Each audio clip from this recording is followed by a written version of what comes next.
What's going down? It's your boy AG the Dad. It is your boy Big Twizzle, my nizzles. You are in the man cave on Shit Talking Sundays. Welcome everybody. How you doing, Facebook family? All out there in social media area. How y'all doing? You know, YouTube, all those places. You know, social media in general. Yes, sir. Man, it's history time again. Let's talk history. Today, what we doing? Just open forum. Everybody just chime in. Pretty much, people chime in. If you like what you hear, you don't like what you hear, chime in. Let's have a conversation. I'm introducing my cousin again. He's an oncoming guest, Malcolm Lawrence. What's up, Big Cuzzo? What's up, cousin Peach? Hey, we got a special treat for everybody out there. What we talking about today, cousin? Let's give it to him. What we talking about today, cuz?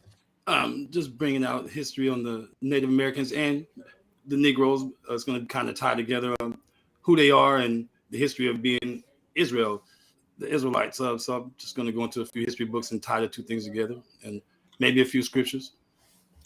Hey. Okay. Before we do that, can we I want your opinion on the Kyrie Irving situation and the fact that he just came out and I want to say he apologized. What's your take on it? I mean, I'm just curious from your standpoint. I don't see him ever taking back what he said. Like, he didn't stand down from what he said or nothing like that. I don't see him doing that, but what he said was the truth. And if you read the book, which I read, he don't say nothing anti-Semitic in there. I ain't seen any anti-Semitic remarks in there. So I agree with what he said. You know what I mean? I didn't hear Kyrie say anything anti-Semitic to anybody. He just posted a picture. So I don't know. Well, he did apologize. Yeah, what did he apologize for? Right. I don't know. I don't know. Like I said, because me personally, I'm like this. If you're going to say something, stand on it as a man. Once they start threatening you, taking away your money, stand on it. Right. You know, think about what you say before you say it. Think about your career. Now, I know. What did he apologize for? What did he say? I know if he's apologizing, I get it. You know, he takes care of a lot of families. He's taking care of his family. You know, I get that, but. I mean, what did he apologize for? I'm not. What did he say? I mean, like, what was his apology about? I ain't big paying a whole bunch. It was to the Jewish community. What did he say? Like, about the second? I think it was the second part movie of the the Hebrews to Negroes, and I'm not sure exactly about what he said. I mean, Ant, you brought it up. What he say? I don't know. What? So I can't. I'm gonna play a little bit of it so you can hear it. Yeah, play the clip. Right. That'll work. That'll work. Let's play the clip.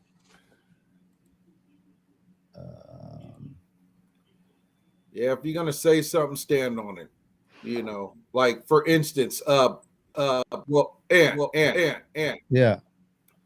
Let's Well, see. you know what? Go ahead and run it, and I'll say what I gotta say after. I'll say what I gotta say afterwards. Go ahead. In history that I'm gonna remember forever, just because of the impact that all this has made on our world, cultures, not only just here in America but abroad. And right now we're just here to really take this effort to make a more equal world, more fair world. We're all here to take it up in arms, I pray, and I hope, because it's not just a solo act for me to try to take on the burdens of the world and change things. And I just got to be aware of that. So with all that being said, I just want to offer my deep apologies to all those who are impacted over these last few weeks, specifically my Jewish relatives, my Black relatives, all races and cultures. So I want to know what he. What do you think? What was the statement I don't see nothing bad with that. He just said if it impacted you, no. We need the statement that he said. He's apologizing for what he said. I want to know what he said exactly. He had just basically kind of, I'm not going to say necessarily promoted the book. He just brought awareness. And my problem with it, the reason I was asking about it, right, is it a double standard for Brother Kanye? No matter what anybody's opinion of him is, whether they think he's crazy or he's a genius or whatever your opinion is of him, but the fact that Adidas canceled him, but yet Adidas was what I say, discovered or formed, created from a Nazi ideology. So how is that? Why are they not canceling Adidas? Because they truly are against everything that the Jewish community said. I'm just asking a question. I'm just curious. Well, you got to think about it like this. They rule the world. They're running the world right now.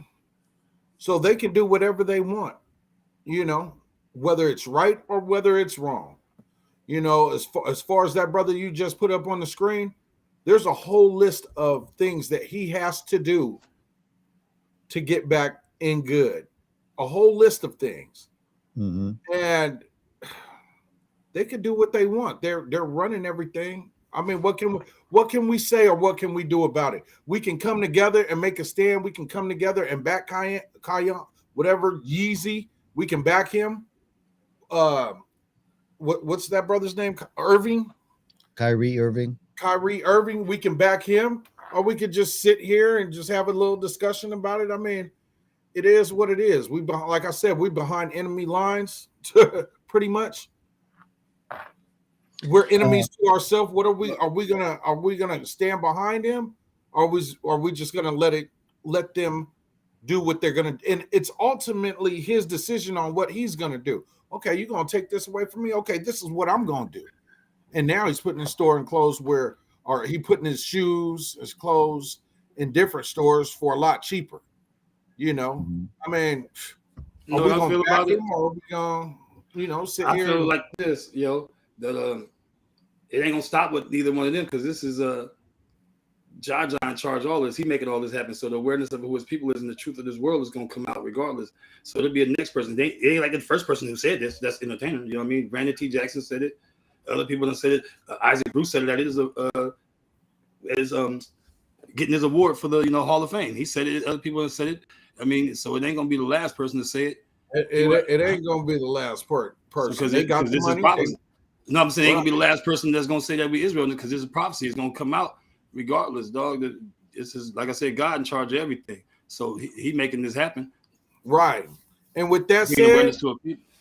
well, with that said, you said God's in charge of everything. What we talking about today? Yep. Let's Mr. get Malcolm, to it. what we got going on? Yep. Let's get I'm to just it. going to bring out some things out of history books. Just tying the Native Americans together to the Moors and us being Israelites. I mean, us being who we are as a people, man. The history of that, and if some people disagree with it, whatever. You know what I mean? I'm just for those that have eyes and ears to see it and hear it. But if you do have some other information that you feel is contrary to that, let me see your books and your sources. I mean, I ain't scared to look at nothing. You know what I mean? But Right. a lot of people they look at a lot of things, but they don't go further. Like they look at the Tartarians, the Lemurians, the Moors, and all stuff, but they don't go no further to see who these people was. And if you look at all these people, the Atlanteans, these people was Israelites, man. The Moors, if you go back to, according to them themselves, I'm gonna read what they said they were. You know what I mean? So it ain't gonna be me saying it or somebody else. It's gonna be according to what they said, what history has written down. Now, I had a question for you last time you were on. I don't think you answered it. It was because we got sidetracked, I think. Okay. And I want to bring up this question again to you.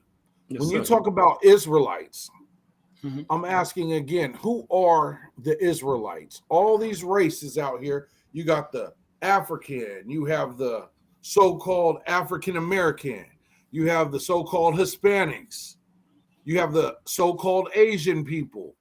Who are the children of Israel? Who fits those curses? Who do you think are the According people? to if I could just look at the world and look at the people, I could look at it. And history says this, you know, from what I'm reading, so-called Negroes, so-called Latinos, which actually comes from Latino comes from the word Ladinos, which goes back to the Cape Verdean Islands in Africa. And you learn about the Ladino Jews. I'm gonna bring that type of stuff out too, the Ladino Jews and all this stuff, in Latin being tied to Hebrew and all that. So-called Native Americans, so-called Latinos, Pacific Islanders. We're scattered to the four corners of the earth. The Filipinos, but we're everywhere. You know what I mean? The Bible tells you we've been scattered to the four corners of the earth. But it's those that fit the prophecy of being what? Going on the ships, being trodden down, losing their identity, single parent Okay, well, homes, the whole, you right. know the Deuteronomy and the curses that laid out in the Bible.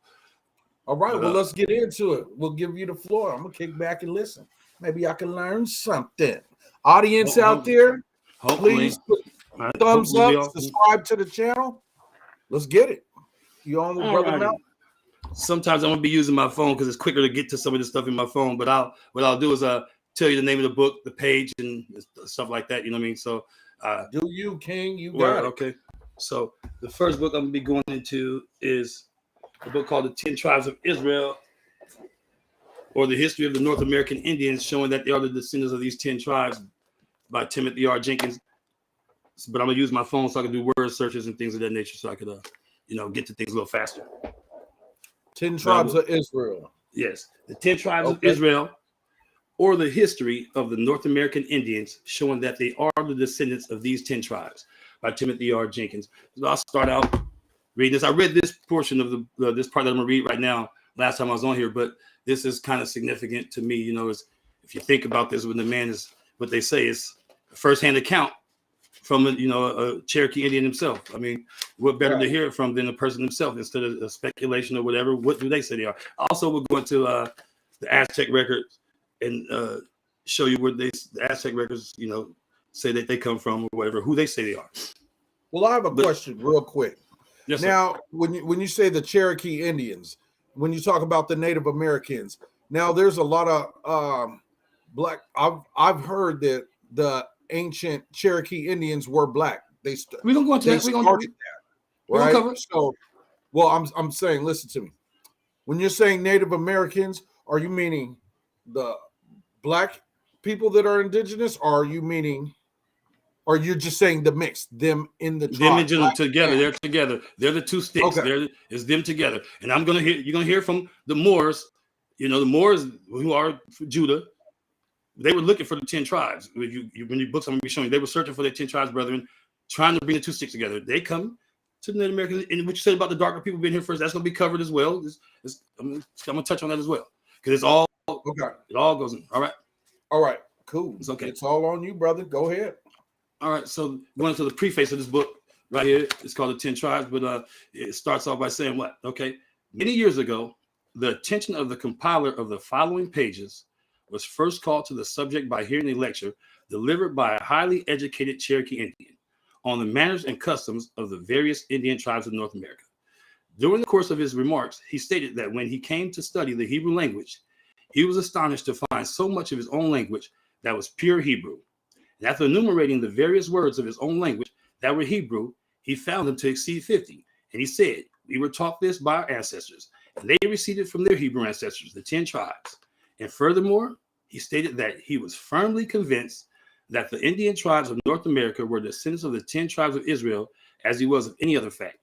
This statement induced us to examine the history on this question, and we have found many facts corroborating the testimony of the red men of the forest. Though differing from some other writers on this subject, we have the testimony of a number of the most eminent men of America to sustain our position. The author. So that's, what do you think about that, fellas? I'm sorry, I had to step away just in case if I had any questions, I wanted to write them down for you. Okay, I'm gonna read this over for you. I'm gonna read this over for you. I just want you to know what your thoughts is hearing this coming from the Cherokee Indian himself. Okay, I'm sorry, brother. Go ahead. All right, this is a Cherokee Indian speaking, so mind you, this is him because speaking. I was gonna let you just rock, but if you want to ask me questions, no, I just want that. Okay, no, I just want for that. We good. Yes, sir. Okay.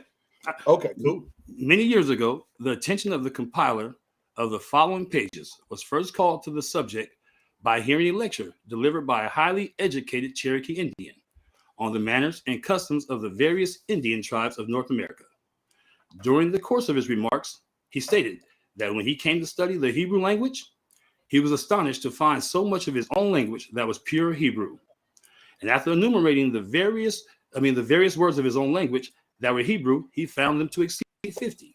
And he said, we were taught this by our ancestors, and they received in their Hebrew ancestors, the 10 tribes.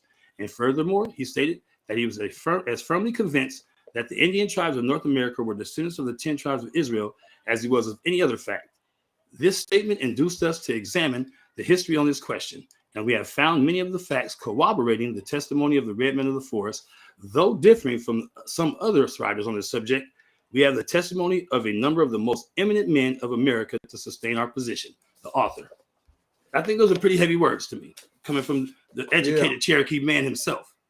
Right.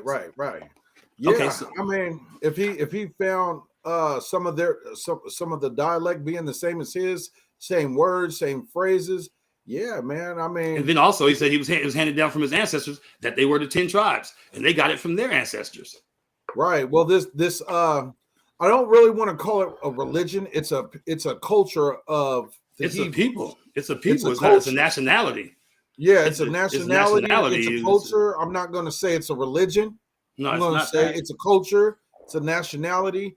And yeah, if he discovered the similar dialect in it, yeah, this has been around for many years. Hebrew, Yeah, so I have a question too. Like, sorry. Well, hold on, real quick. I know that's why I said sorry. Yeah, right. Okay, if he's finding the similarity in the language and he's seeing it meets up with his, I mean, that's cool. That's an ancient tongue, and they've been studying it for many years before us. So, yeah, I mean, I don't see it far-fetched or nothing wrong with it. Yeah, that's cool. Right. Uh-huh. But that does give credence to, hey, they possibly could be of the 10 tribes. I mean, why have the Hebrew language and have it passed down from his ancestors who received it from their ancestors that they were of the 10 tribes? He had to pass down from his ancestors. But right. They could have been following that faith from way back then. Yeah. So definitely. And just over time, sometimes stuff gets diluted in it. Sometimes, and they they bring their own stuff into the culture, and it kind of dilutes it a little bit. But he's recognizing stuff from the past, like when you said yeah when they're doing the little chant. But calling on the God of the Hebrew gods, I mean, they was worshiping him. I mean, what's the reason for that? It's just like if I was a Muslim, and 200 years down the line, you know, one of my ancestors or somebody's like, hey, I recognize that. We used to speak that back then, and same thing. So Yeah. you know. But Islam, everybody was something before Islam came on the scene, because Islam is only like 600 plus years old. So everybody on the planet was something before they were a Muslim. Even the Arabs, they were something before they were Muslim. But this Hebrew faith goes back to the beginning, because it's the culture of a people that came from the beginning. So it's not like some religion that just popped on the scene. Nah, it's been going on since the beginning. Well, I'm just saying, if I was a Muslim, right, I was speaking Arabic, yeah, down the line, you could relate to, or you say, okay, yeah, you could just relate to. So yeah. Okay. So now I'm gonna go into this book, Lost Tribes and Promised Lands by Ronald R. Sanders. And what it's gonna do is tie the two together. It's gonna have the Moor guy I was talking about that met with the Native American and so forth. And I'm gonna read this story from two different angles. I'm also going to this book, which tells the same story, but when you put them together, it expounds on it and gives you a fuller story. You know what I mean? And this is going to cover what you're saying about the darker people being here first. It's going to cover that as well in this book as well. But okay, so what I'm going to do is before I go into this book, I want to read what the Newsweek and the New York Times, their endorsement of the book, what it has to say. Because Newsweek and New York Times and people like that in the world that we live in nowadays are pretty credible. If you would look at the world, they say, okay, they bring forth credible information or whatever, because everyone subscribes to what they say pretty much, right? Right. So they're giving this is what they have to say about this book. Okay. The New York Times and Newsweek. It says, Lost Tribes and Promised Lands, The Origins of American Racism by Ronald R. Sanders. It says, a compelling analysis of facts, beliefs, legends, superstitions, and the ways in which they interacted to shape America's racial history. Newsweek, said a compelling analysis of facts, man. So they're telling you that this is factual things that he's going to be bringing out in this book, right? Okay, This is the New York Times says, studied with fascinating details and well-told anecdotes and bold speculations, Mr. Sanders does much to illuminate the mythical world of the noble savages, Lost Tribes of Israel and Promised Lands, New York Times Book Review. Lost Tribes and Promised Lands is an utterly revolutionary work, unprecedented in scope, detail, and ambition. In the pages of this book, celebrated historian and cultural critic Ronald Sanders offers a compelling and ideology-shattering history of racial prejudice and myth as shaped by political, religious, and economic forces from the 14th century to the present day. Written with clear-eyed vigor, Sanders draws on a broad history of art, psychology, politics, and religion to inform his striking and soundly reasoned assertions. Lost Tribes and Promised Lands nimbly zigzags through space and time, dodgily chipping away at the myopic history of discovery and righteous conquest that has been reiterated for decades by the same ideological forces responsible for centuries of mythological prejudice and racial strife, placing 14th century Spanish intolerance, specifically, this is the word that's going around right now, anti-Semitism, specifically anti-Semitism, at the origins of American racism toward African and Native Americans. So the reason that we are hated is because it's anti-Semitism, according to this book. And New York Times, everyone says this book is filled with facts, man. So it's a fact that Ronald Sanders is saying here, that the reason that Native Americans and Negroes are hated is because it's anti-Semitism, because we're the real Jews, man. That's what that's saying, okay?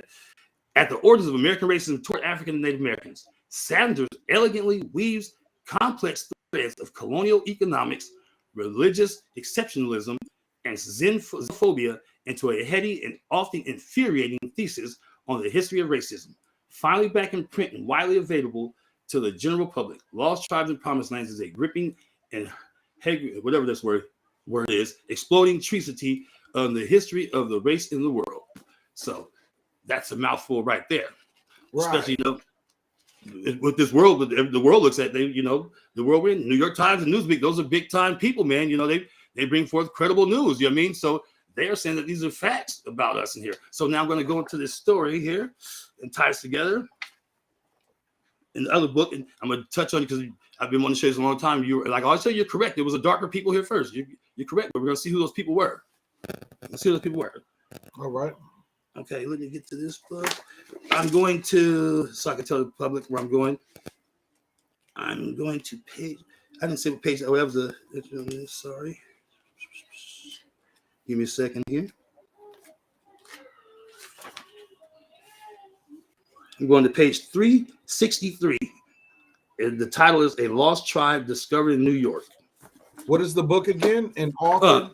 Lost Tribes and Promised Lands, The Origins of American Racism by Ronald R. Sanders. Ronald R. Sanders. Okay, right on, right on. Shout out to Cedric. I see you in the chat. You're you're more than welcome to come on. If you got that link, you're more than welcome. Then after I read these two, I'm gonna go to I'll go to the Aztec record and show where they say that they came from out of the Aztec record. And then some other things I'm gonna tie into with the Aztec thing when I go into the book. Okay, so here we go. A lost tribe discovered in New York. In September of 1644, a Portuguese Moreno or Moor, that means Negro, Moor. A black Portuguese person, right? Yeah. Named Antonio de Montesinos. That's what this whole book is about. So, there's no need to question when I'm saying a Jew or nothing. This book is talking about Negroes and Native Americans. Okay. In September of 1644, a Portuguese Moreno named Antonio de Montesinos arrived in Amsterdam after having lived for some years in South America, and proceeded to tell the leaders of the recently established Jewish community there a story that caused them to think of him as a latter-day Eldad the Danite. Give me 1 second. I need to drink here real fast. The Danite. Okay. Hold on. From the tribe of Dan. Is that what you mean when you say a Danite? Yeah. He was thought of. He was thought of the latter-day Eldad the Danite from back in the past. They thought of him as that. Not saying he was from the tribe of Dan, but they were saying he reminded them of him.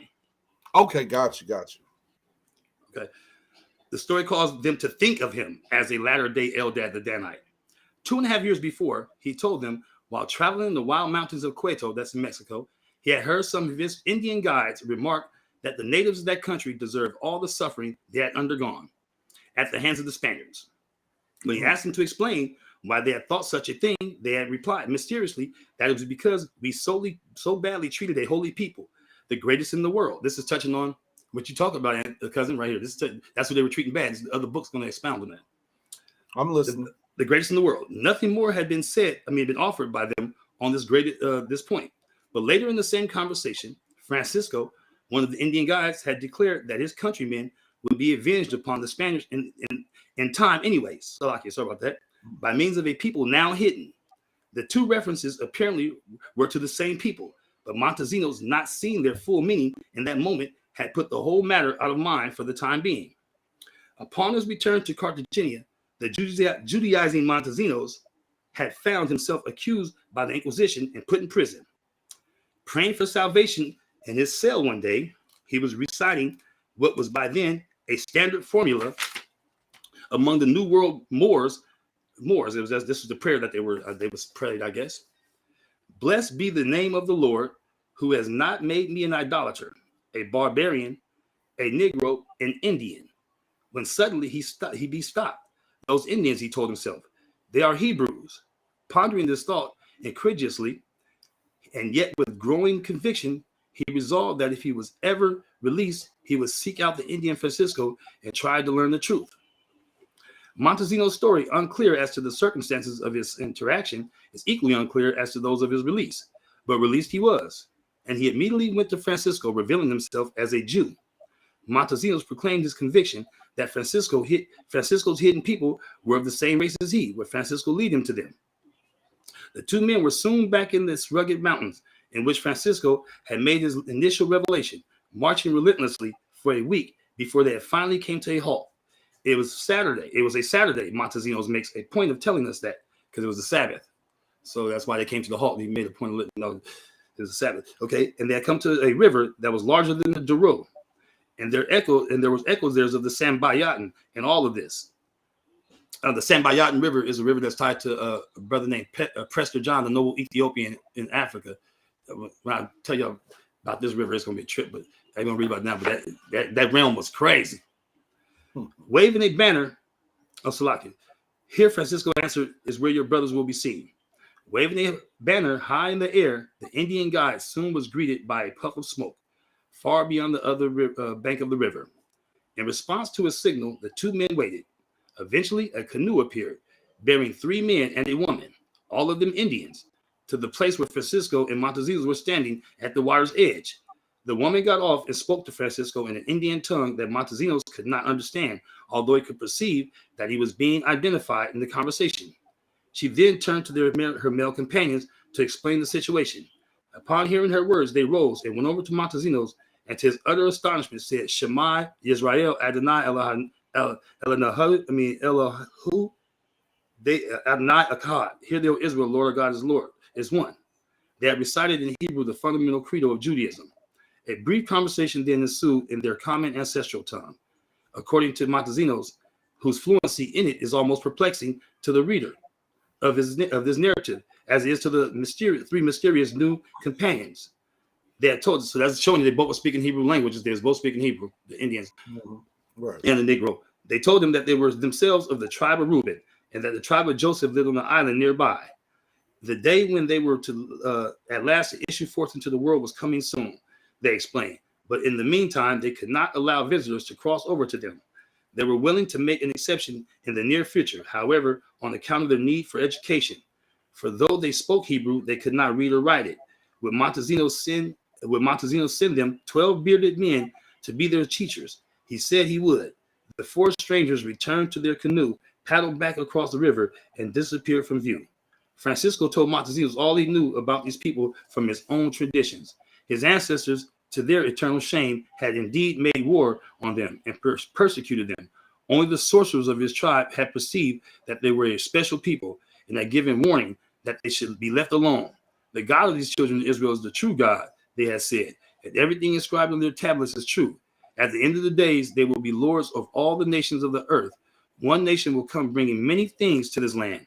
And after we have all been provided for, these children of Israel will go forth from where they are now and reign over the whole earth, and as they once did. With this final flourish, Montesinos had turned his tale of the lost tribes into a bit of a propaganda for the Dutch conquest of Brazil at the same time. Because when he took this information back, the Roman Catholic Church got a hold of it and said, oh, that's where they are. That's where the 10 tribes went to. They are over there. So that's where that 4th portal of the world is that we can't get to. And they went and got them. So now I'm going to go into this other book and read the same story, but it's going to give a description of those Indians and stuff. And then after that, I'm going to go into they came before Columbus, and it's going to give a description of what's his name? The Aztec god, not Montesinos. I'll read it in there though, but it describes him as, and who he is you'll find if you do the research, is really Yeshua, aka Jesus Christ. But okay, so we're going to go into a view of the American Indians, their general character, customs, language, public festivals, religious rites, and traditions, showing them to be the descendants of the 10 tribes of Israel, 1828 by Israel Worsley. And this guy was a Moor that wrote this book as well. And that was from Europe. So once again, when you say the Native American, you're talking about the black and the copper color is both. They both, if you go into the history of these people, when you read this book here, and I'll go into this as well, and I'll also go into a couple other books. It tells you that these same people have been around each other since before 60 BC. 60 BC. And if you do research, they go before then, because this is one thing that is compelling. I think that's something that must be examined and looked at. It means something. How is it you can find? Yes. You know what? I'm sorry to cut you off, but you know how the government was classing everything as you have only 3 races: Negroid, Mongoloid, Caucasoid. What would you put the so-called Native Americans, the people that we call the so-called Native Americans today, what would you classify them under? That's going to be covered in here. Or would you even use those terms? Like, well, hold on. Well, yeah, hold on real quick. Hold on. Okay. Will you even use those terms as Negroid, Caucasoid, and Mongoloid? Would you even use those terms, or would you throw them out? Well, those are terms that were created in modern times. So who were these people before those terms were created is what we must ask. Okay. Right? But I mean, we know those are man-made terms that were created. Mongoloid, that term didn't exist until 1600s or 1500s. Before then, that word didn't Well, I even would exist. say, would you agree with that or no? Well, for the sakes of the audience, I'll say I'll agree with it, but I'll explain who those Mongoloid people are. Okay. This is going to explain who the Mongoloids are. Negroes are Mongoloids because Mongoloids are Moors, and this book goes into it. Tells you that. I mean, it's hard for some people to understand or whatever to think that other people besides Negroes could be Native Americans or Israel, but black people are the father and mother of civilization. All races come from. So how hard is it to think that someone from looks slightly different than us could be from the same races if we produce all races? That's common sense to me. And you can show. I got relatives in my family that look like they're Mexican, look like they're white, and I know they got two black parents. Well, before the Asians had started mixing with the whites, they were black people. Well, no, because I mean, the ancient Chinese. Yeah, but those are two different people. Then, right? Yeah, we know this whole world started from black. Yeah, right. Okay, so what I'm saying, the Asians, they were, before they started mixing, they were black people, right? Wouldn't you agree? Yeah. You just said we all come from black. Yeah. But they didn't necessarily. Wait. I said it. So if you come black, you don't have to necessarily mix to have a different race. So it doesn't have to be a mix. Because black produce all races, so they don't have to be mixed. That just everything came from black, and all races evolved from black. So you don't have to mix to make that, right? If everything comes from black, they didn't. It was two black people that made everything. They mixed black with black. Or who was the original people then? I mean, everything come from white. Everything comes from black, right? According to the Bible, I mean, of course, everything according to comes from Newsweek black. magazine, according to they had it on the Newsweek magazine stuff. Adam and Eve was black. I mean, hey, hold on. Yeah. I'm not against my own race, but the book, it says bronze tone, so that would leave room for debate. Okay. Mhm. And like I said, I'm just devil's advocate. I'm not. But look, bronze tone, put bronze up. That goes from like the Negro color to Native American color. Copper color, bronze color goes from Negro Well, like to I'm Native saying, American color. Asians were brown skinned. They still are. It's just some of them mixed in with Caucasians. So, and then they start breeding with each other with the other light skin because they were looking down upon brown skin as being a bad thing. Yes, but before that, they were brown skinned people. That's what I'm saying. Middle Eastern people. Okay, that's a fake term.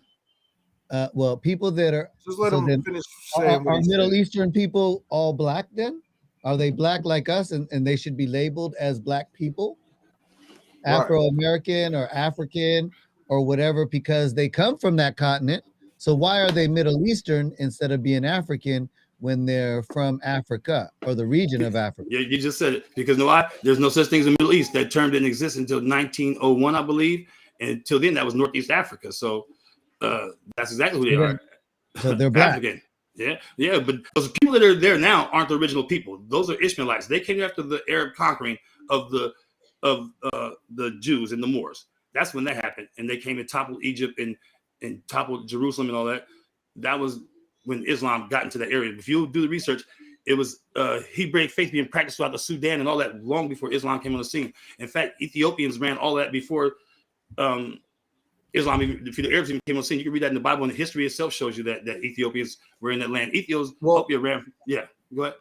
I keep hearing you say the Hebrew language is like the oldest.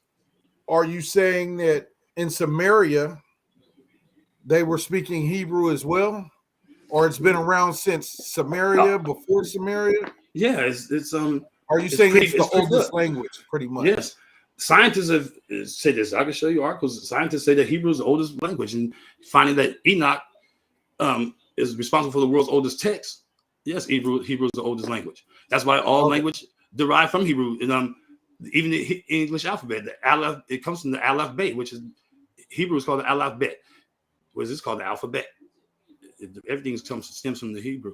It's the original language, the language of creation, as the scriptures say, as our ancestors' records say. That's why all of our ancestors spoke Hebrew, man. Like Harriet Tubman being from the Shanti tribe.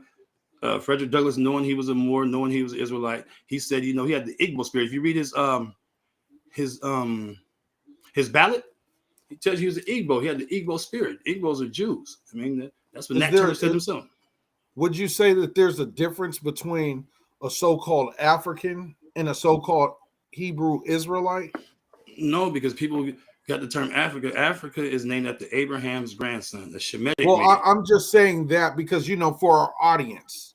I'm just saying straight that African don't mean Hamite. There's a difference between a Hamite and a Shemite. Okay, for instance, you know what I'm saying though. Yeah, right. But I'm just trying. This would be more of like the audience. This is their mind frame. So when I say, is there a difference between an African and pretty much us or a Hebrew Israelite? Is there a difference? Are we still the same people? Are we a separate, different people? That's what I'm asking. We're different than the other people of Africa. When you read the definition of Ham, it says Ham, the youngest son of Noah, born about 96 years before the flood.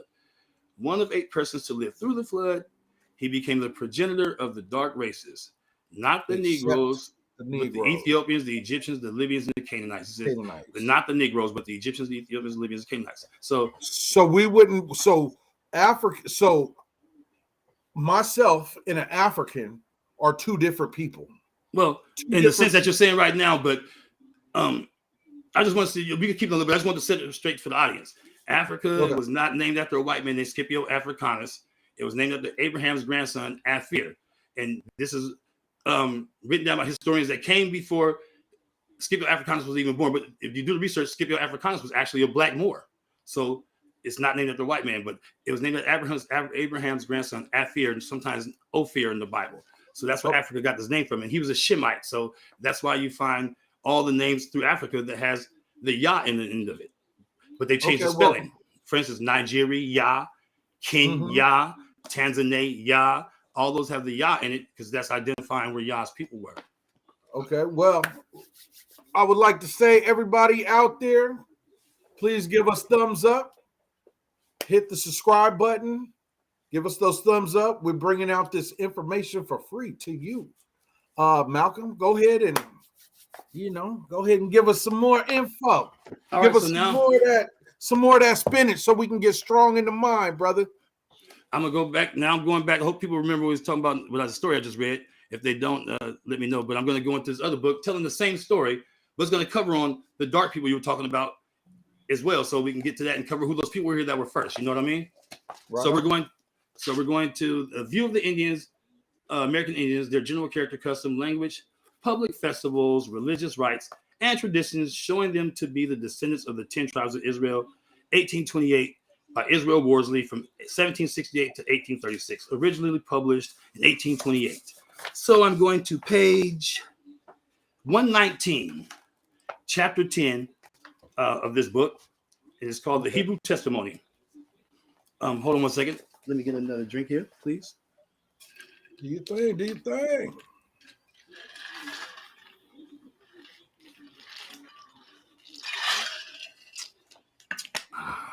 Wow, that's good. Cran grape.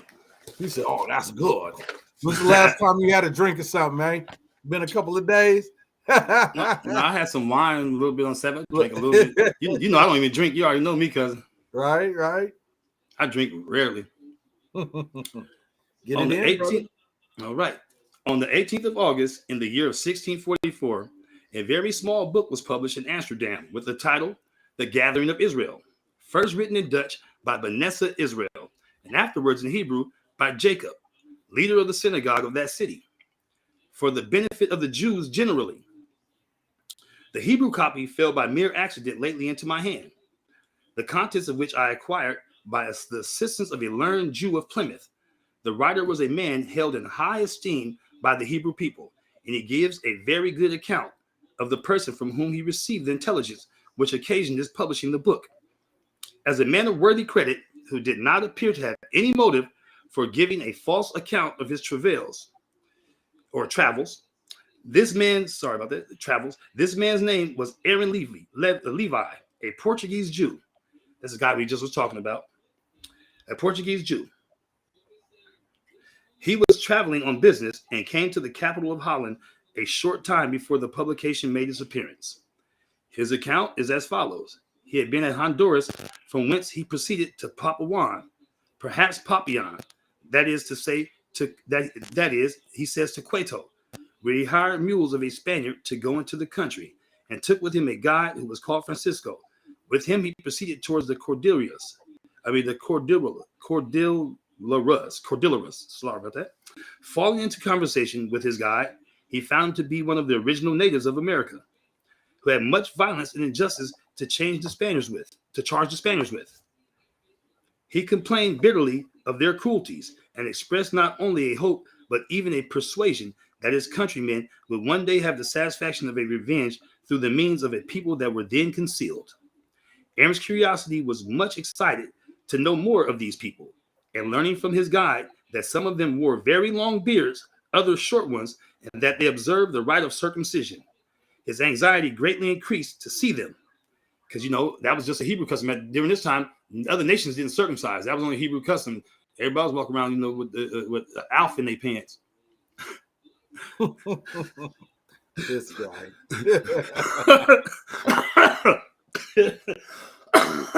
Get you some water, cousin.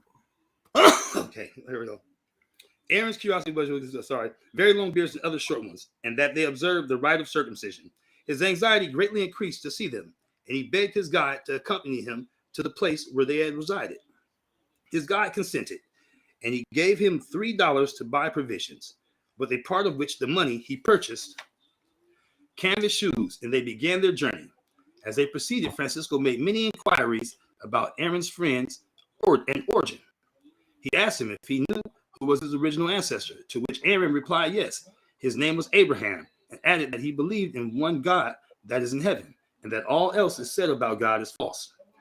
Francisco then bound the stranger by an oath that he would not betray him, either as to anything he saw or anything he heard, and that he would do as he directed him. Having traveled 2 days, the Indian made him put on canvas shoes, take a staff, and follow him. He does not assign his reason for this change. Probably they were climbing the mountains, and the staff and the shoes were useful in their progress. The Indian carried with him 3 measures of wheat and 2 ropes, in one of which were many knots, and at the ends of them were short iron spikes to throw.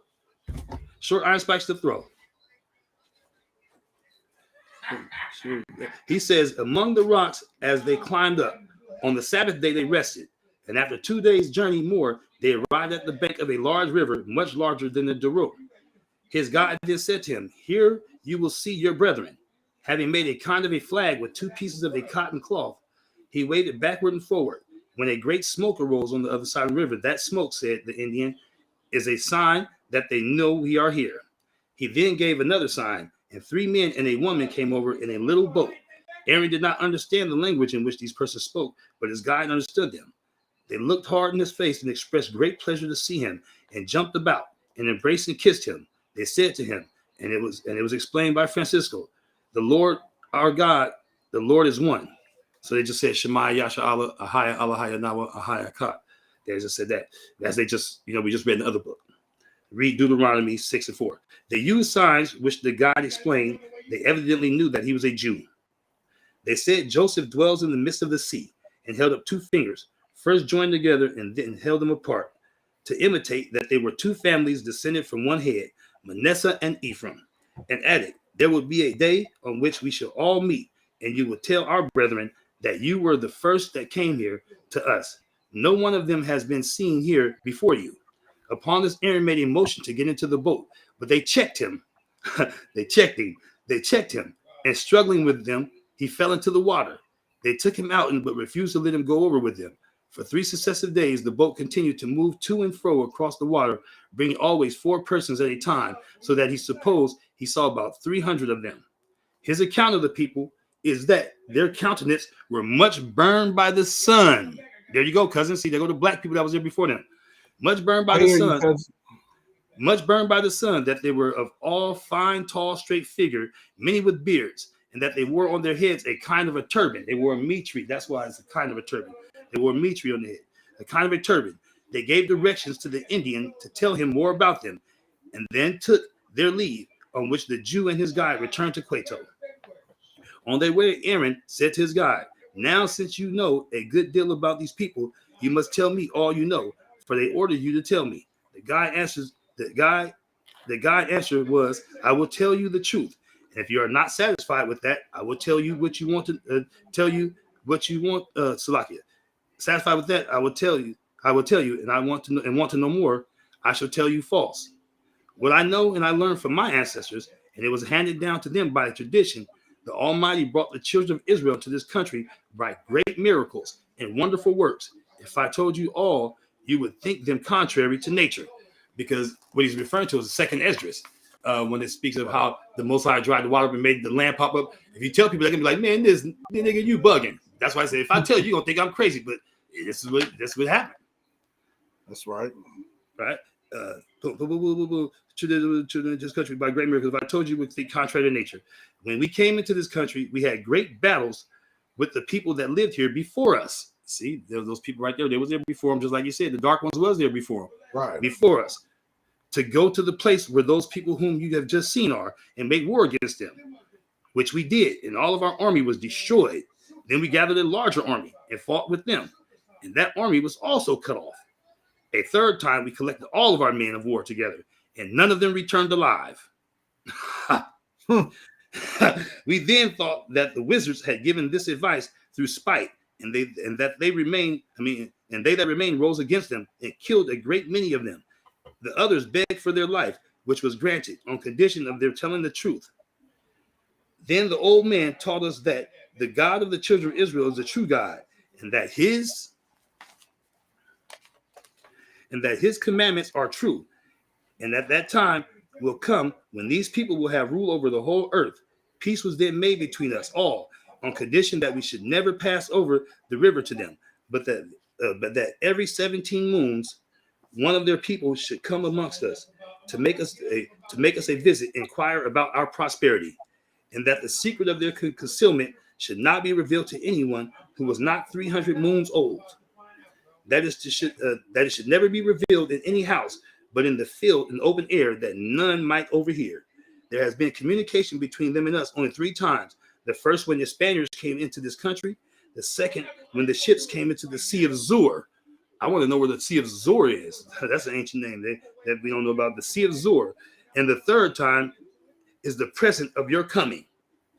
The above historical circumstances are related in the preface to the title to the little book, Salakia, which forms a comparatively large portion of it. After which the author proceeds to make remarks on the narrative of Aaron Levi.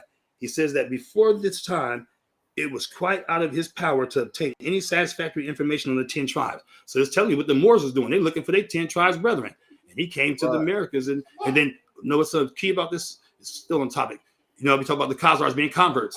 When they, in this book, same book here, or the Lost Tribes of Promised Land, when the Moors are looking for their 10 tribes, they hooked up with the Khazarians because they thought they were part of 10 tribes. And they tell you that they found that they was converts right in this book right here.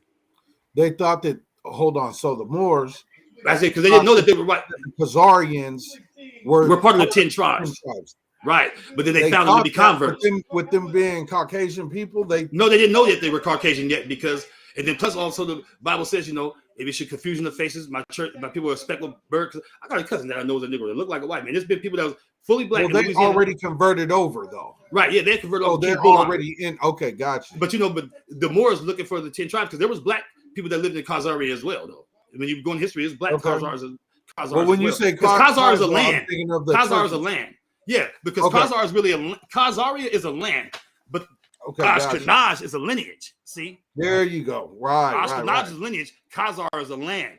But so there were black Khazar Jews because we've been scattered everywhere. Plus, the ancient and modern British tell you we were there already in those places. People have been there since the times of Moses up in Europe and stuff like that. But in times of Joseph and all that. Okay, but here we go. Okay. The Jews received the knowledge of the Salakia. Back up here. The above historical circumstances are related in the preface to the little book, which forms a comparatively large portion of it. After which the author proceeds to make remarks on the narrative of Aaron Levi. He says that before this time, it was quite out of his power to obtain any satisfactory information of the 10 tribes. He had read several accounts of them, but could rely upon none. He quotes some of these accounts giving the particulars and his reason for discrediting them. One of them, Arias Montana, says the language of the Peruvians is the same as our language. So the Peruvians spoke Hebrew as well. Oh, wow. The Jews received and acknowledged 4 books of Ezra, written in the time of Hosea. The first is that which is in our Bible. And the 4th Ezra writes that the 10 tribes were solicitous to find a place in which they might remain quiet and at peace. So they passed over the Euphrates, God performing a miracle and stopping the water that they might pass safely over. They then came into a country called Azaret, which is Great Tartary. So the Tartarians and the people of Tartary are us, as Jews, Moors, Native Americans and Negroes. You find it out. Right. Okay. And passing through. Oh, go ahead. What were you saying? And passing through it, they arrived at an island called Grona, from whence they crossed a narrow passage to a land called Labrador, which is in India. The passage already quoted from Esdras has much of the appearance of having been taken from it. Another writer says Arseret is in the outer part of the continent, which is Tartary on the sea, and that Pliny writes that from thence there is a narrow passage over to another land, which is America, which is the 4th part of the earth that the Bible speaks of, because the Bible speaks of 3 parts, but in the book of Revelation speaks of a 4th part. So that lets you know that there's some books missing, because you know why? God isn't just leaving it out. It speaks of a 3 parts in the book of Jubilees, but being Ham, Shem, and Japheth's portion. That's the 3 parts of the earth. But in Revelation speaks of a 4th part of the earth. But other books tell you that 4th part of the earth would be here, was a land that was preserved for God's people. So that's the time of 2nd Esdras for them to come over here. Check this out. Yep. We're running out of time. We're already going to that, going to the next hour. So we're getting past that 3-hour mark, hour mark. Yeah. But I want to do a part 2 because this is getting interesting. Yeah. Can I finish this? Can I finish this paragraph? Yeah. Finish it. I want to finish this. Go ahead and wrap it up because I got some questions for you too. Okay. Yep. We're gonna wrap it up at the end of this, and then we can start. Right. And we'll come back to part 2. Yes, do your thing. I'm gonna let you do your thing. All right. Okay. The Jews received and acknowledged the 4 books of Ezra, written in the time of Hosea. The first is that which is in our Bible. And the 4th Ezra writes that the 10 tribes were solicitous to find a place in which they might remain quiet and at peace. So they passed over the Euphrates, God performing a miracle and stopping the water that they might pass safely over. They then came to a country called Azaret, which is the Great Tartary. And passing through it, they arrived in an island called Grona, from whence they had crossed a narrow passage to a land called Labrador, which is in India. The passage already quoted from Esdras has much of the appearance of having been taken from it. Another writer says Azaret is in the outer part of the continent, which is Tartary on the sea. And Pliny writes that from thence there is a narrow passage over to another land. Another writer mentions the fact that the Spaniards found a tombstone in Mexico, which was engraven in the Hebrew language, that the customs of the American Indians were just like those of the Jews, and that some of them were known to use the rite of circumcision. Upon the whole, this writer appears fully satisfied that by some means or other, a considerable portion of the 10 tribes went over into America, and thinks it probable that Reuben, Gad, and Manasseh were taken away in the first captivity and placed among the mountains of Media by the king of Ashur, were the earliest to go there, and that they were afterwards followed by the men of the second captivity. Here is an evidence coming in an oblique direction, which carries with it, as I conceive, great conviction that it was known to the learned among the Jewish people 200 years ago. So that would be 1628. Oh, no, he wrote this book earlier. So, yeah, when he wrote the book. So 1600 something, 200 years ago, scarcely half a century after the conquest of Peru, that some of their brethren, of whom they had long lost sight, were safely settled in the continent of America. That the fate of these people had engaged the attention of many of their writers, who had solicitously inquired after their destination, and that at last one who held a high rank among them published in his own language a little book, for the express purpose of declaring that although he had hitherto been ignorant of their fate, he was then satisfied by evidence which he saw no reason to discredit, that at least a part of them were safely established as a separate people among the vast range of the Cordilleras. There is a considerable difficulty in deciphering some of the proper names which are found in this little book. The Hebrew characters not corresponding exactly with the English, and the manner of the writing, the words depending on the reporter's pronunciation, and the names of the places and of the countries not being the same 200 years ago. Right. Well, look, hey, Malcolm, with that, Yep. we are going to come back with a part 2. I'm going to leave the questions for you for the end of part 2. Okay. So we're gonna end this. Thank you for all the information. We're gonna get right back in it though with a part 2. Definitely. Everybody tune in. Thanks for coming into the Man Cave and thumbs up. AG, you got anything to say? I appreciate everybody for tuning in. History. What is the truth? In the Man Cave on Shit Talking Sundays every Sunday at 3 p.m. When we come back with part 2, we're gonna have an extra guest in the place, Mr. 365, and Brother Malcolm, Big Twizz, and all of y'all. So just tune right back in on part 2. We'll talk to you later. Peace. Shalom.